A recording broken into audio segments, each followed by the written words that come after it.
Hey, everybody, welcome back to another video chat. This is for the Half Earth Project Educator Ambassador community, so for teachers and their students. And I have a really special guest today, Eric Keller. How you doing, Eric? Hello, how's it going? Good. Um, Eric is, I think, only recently arisen on the West Coast time. But anyways, he's generously agreed to join us. And Eric has a really interesting background that we're going to get into. We're going to talk about his background a little bit and his work. And I think, you know, Eric's, I'm really excited to talk to Eric. We've worked together actually over the years. And he's one of these folks who actually doesn't have a lot of formal training in science, but has really embraced science. And he kind of comes at it from a art and technology perspective. But maybe I'm already saying too much. And instead, what I'll do is ask Eric to introduce himself. And so Eric, why don't you start off just by telling me what you're doing, you know, what you're doing these days, and how did you get to this point? Okay, yeah, I mean, the joke that I like to tell is that I learned cell biology on the streets, you know?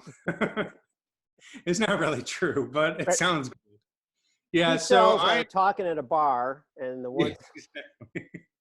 Okay, we're gonna cut that part out. Go ahead.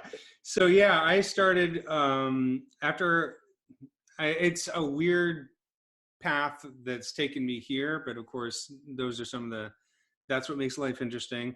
So I am currently a professional visual effects CG artist. There's plenty of letters to play with there, but I am the person responsible for ruining all the movies with the visual effects and the fake people and that kind of thing. Yeah, but so just I've not been to doing put it too fine a point on it, you do work with Hollywood, with major yes. studios and things like that. It's pretty Yeah, so cool. I do a lot of, I've worked on some feature films, I've worked on a lot of commercial projects, I've worked on virtual reality, and then I just finished working on a planetarium show for Griffith Observatory here in Los Angeles, and I'll talk more about that. But Yeah, I'd like to know more. essentially, when I came out of school, I got a degree in music, largely because I didn't know what else to do in school.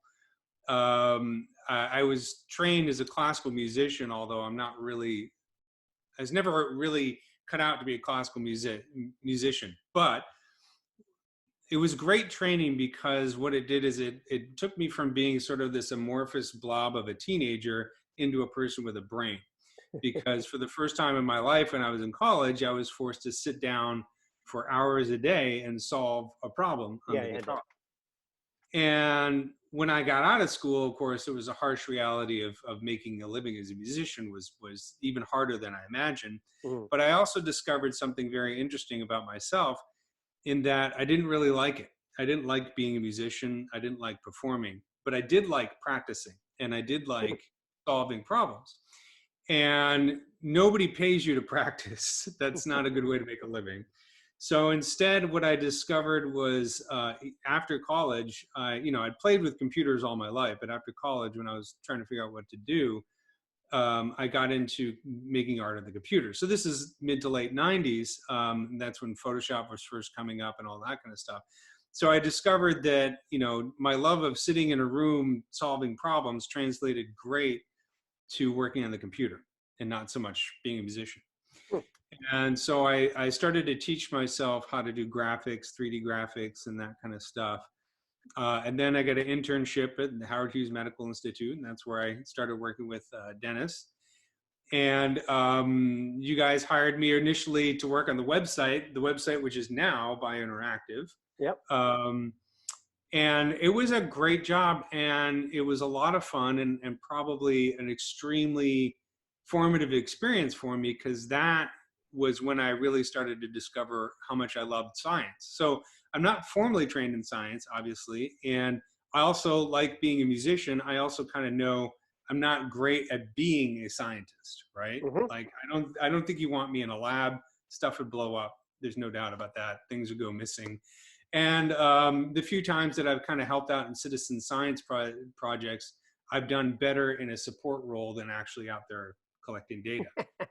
Well, let me So interrupt you there just real go quick, ahead. because I think, like, what I would say, first of all, it's great to, like, science fans are super important. And I think it's interesting your point, like, about not being a practitioner of science, not having that, like, deep training in how to do research. But I'd say what, what I really saw in you was that it's that it's that wanting to understand something, and so asking questions and really wanting to get it right.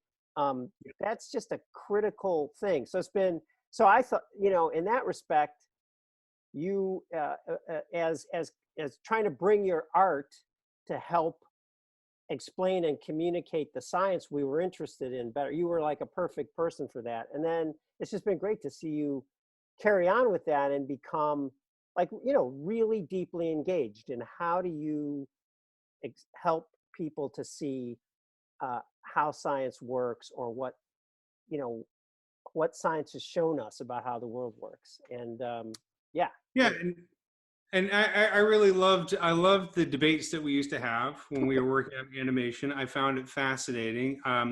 Both my parents were chemists, so I did have a science background, but they didn't raise me as a scientist so much, just because I was one of 5 boys, so it was a bit of a madhouse.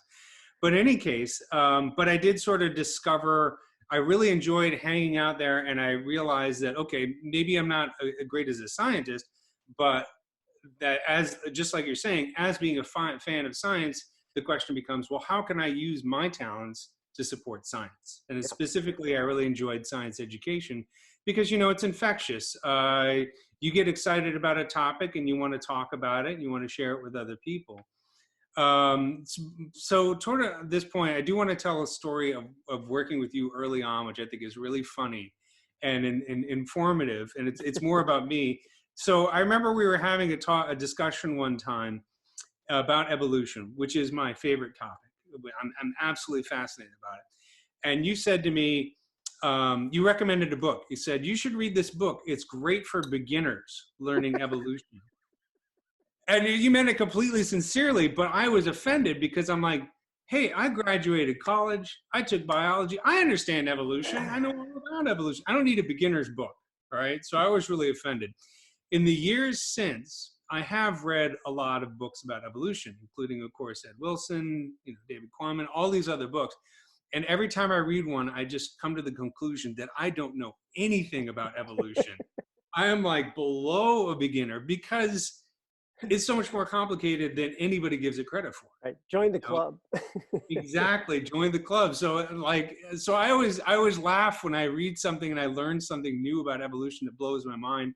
Perfect example is the I Contain Multitudes book. I mean, that book just shows you what a total mess the whole evolution thing is. Ed Young's book. Yep. And I just chuckle whenever I read something, I learn something, because I'm just like, yeah, I don't know anything about evolution, and then I have friends ask me about it like I'm some kind of expert, and I'm just like, all I do is I just end up recommending books. I just say, you gotta read this, you gotta read this.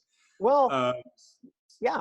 Well, you're a reader, you want to learn things. I mean, I think that that's another big advantage. But so, so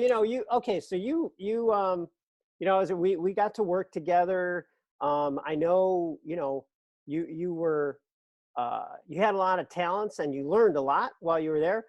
And so you really became, here, my view of it is, while working with us, you really became, a very good uh, uh, scientific illustrator, and animator. And of course, all this while the tools are developing, and you really became a master of some of these tools.